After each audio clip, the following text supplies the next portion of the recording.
I'm Florence Johnson, the agency secretary. Oh, yes, come in. This is my husband. How you do? 10 o'clock on the dot, Louise. Oh, I believe in being prompt, Mr. Jefferson. I always say I ain't got no right to waste time when other people is paying for it. I hear you. She's got the job. There's little doubt that Marla Gibbs is one of the most resilient talents to grace the small screen in the past half-decade. Of course, you're familiar with her breakout role as Florence the maid on The Jeffersons or as Mary on 227, but if that's all you know of this marvelously talented lady, you're missing out on a lot. Margaret Teresa Bradley was born in Chicago in 1931. She graduated from Wendell Phillips Academy High School in 1949, where one of her classmates was Sam Cooke. After high school, she attended business school and worked as a receptionist and switchboard operator in the Detroit area. In 1956, she married Jordan Gibbs, and the couple had 3 children together. Eventually, she secured work with United Airlines, and it was a transfer and relocation with United that changed her life. After she and husband Jordan divorced in 1973, Marla and family moved from Detroit to Los Angeles, the TV and film mecca of the world. At age 41, Marla decided that she would give acting a try. She enrolled in classes in nearby Watts and even starred in some local productions. One of her first screen roles was as a bartender in the movie Black Belt Jones. As animated as she was, Marla was not exactly an action star, but she did have a sharp wit and a feisty demeanor that went on display in shows such as Barney Miller. But they attacked my family. They injured my friends. And always the police is somewhere else. Busy. Busy? Busy giving parking tickets and making movies. Please, Mrs. McBee, would you mind? Yes, I mind. I mean, this is the second time tonight I almost got ripped off. You were assaulted twice tonight? Yeah, I called it and reported it. I almost got killed at 9 o'clock tonight. By some big slob with bad breath and a scar on his shoe. Hello there. Detective Wojciechowicz, will you get a complete statement from Mrs. McBee? Sure, Captain. Marla also had a practical side. She knew how fleeting show business can be. Therefore, she kept her job with United Airlines.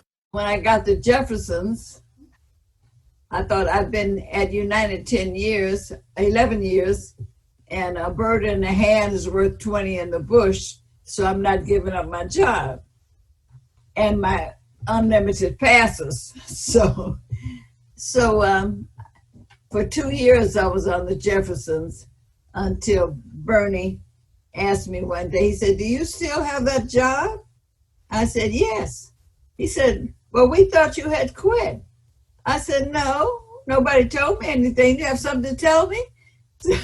So he said, "Well, would you take a leave?" I said, "If you pay me, I'll take a leave."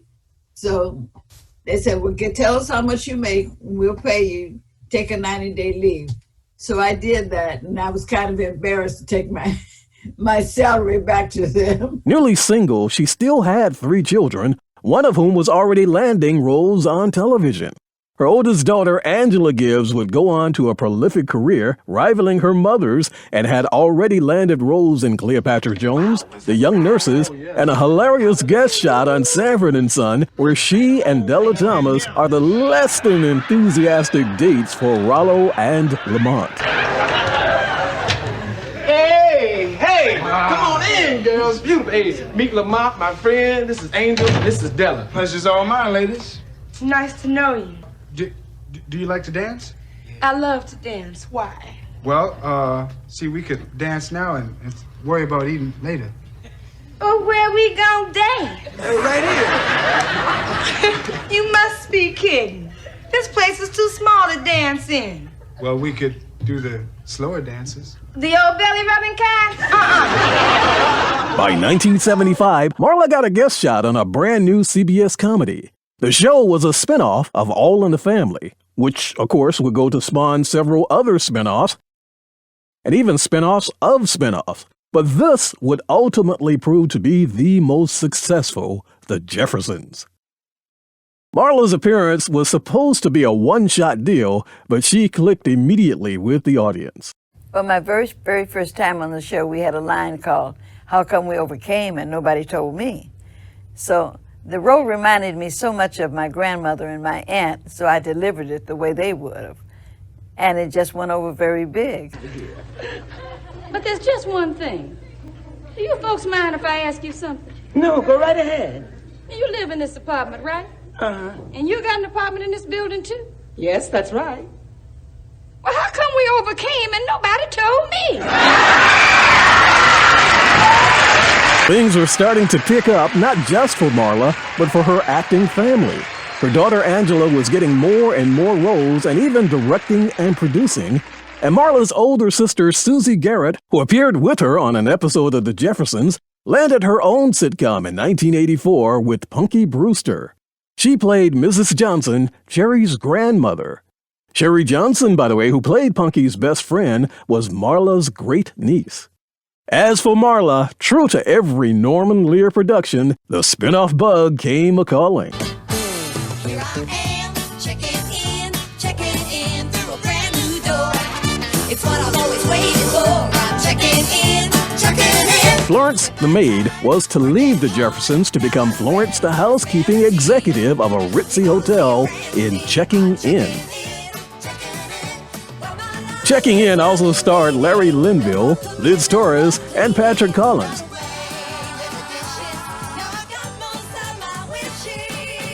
One other actor who auditioned for the show was Michael J. Fox, but he was turned down.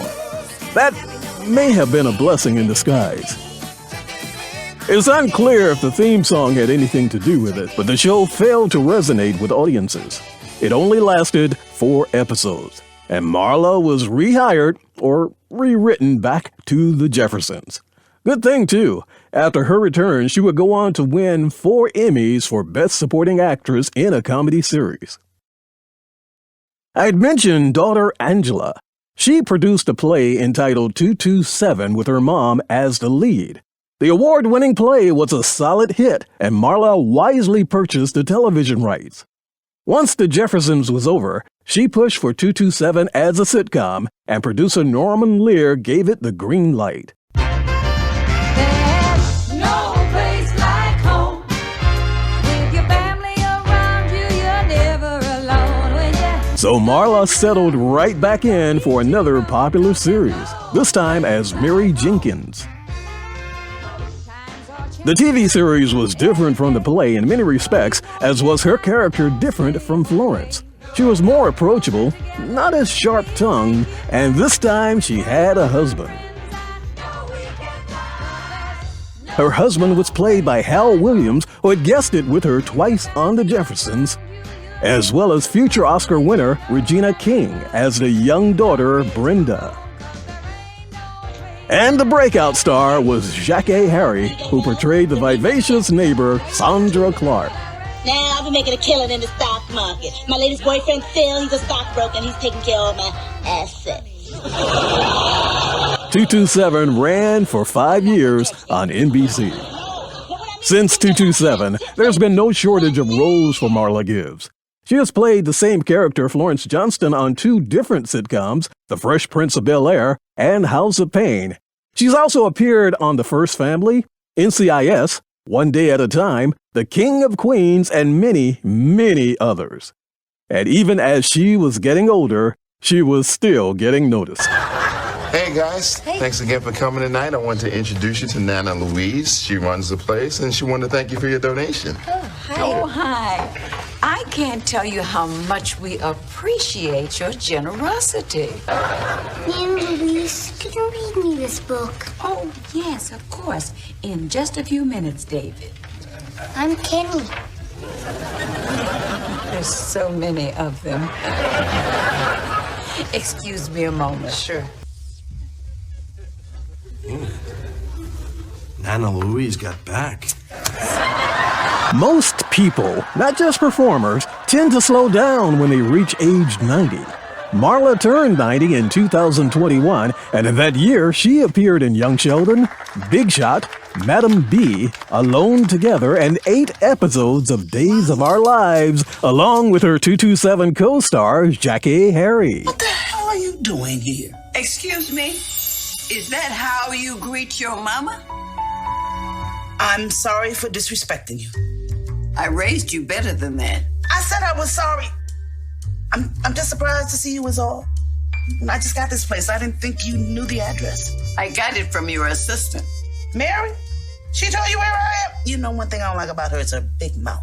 I think Mary's a very fine person. She was so kind and helpful to me. Was she? She even booked my plane ticket. First class. It's nice up there in the front of the plane. I bet you I know who paid for your seat. What? I said that I didn't know that you were well enough to travel. I'm not, but I had to get here anyway after I talked to your sister. Oh, really? Oh, pray tell, what did Tammy have to say? Oh, don't you pray tell me, and don't try to play innocent either. Are you gonna take this bag and invite your mama in, or do I have to stand out here like some vagrant? Do I have a choice? No, I don't suppose you do.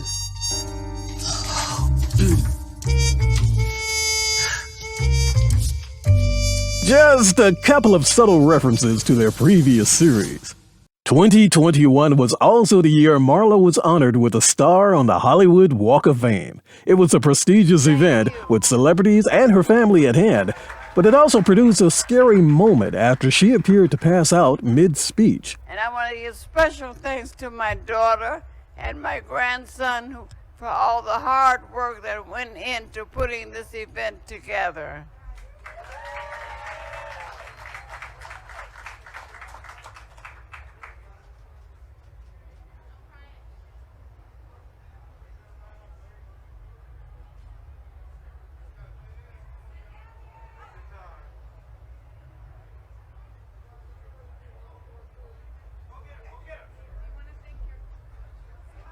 You okay? Yeah.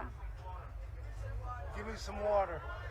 Her son hurried on stage and supported her while he encouraged nearby staff to get a chair. After sitting for a moment, Gibbs received an encouraging cheer from the audience.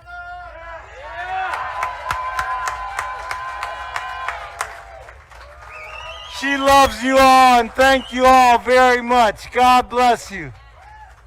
Fortunately, the beloved icon was fine after getting some water and relaxing a bit in the 90-degree California heat. In 2022, look for Marla to appear in Head Shop and Bromates as well as Good Luck. So don't expect her to settle into a rocking chair just yet. In fact, the award-winning star who began her career in her 40s has some advice for you if you're older and want to start a career in acting.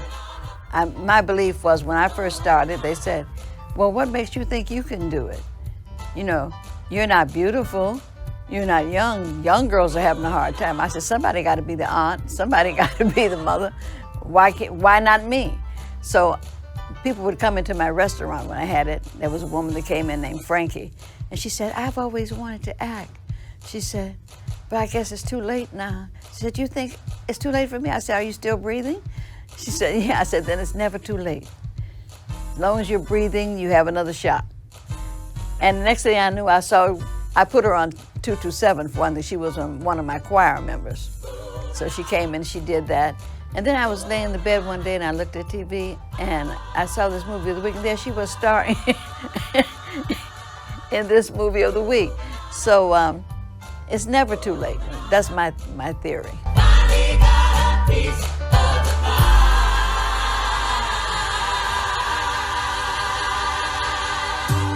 Hey, if you enjoyed this video, be sure to hit the share button, especially if your friends, like you, have great taste. And don't forget to subscribe to my channel, that way you'll be notified whenever I add new content. And feel free to leave a comment or two.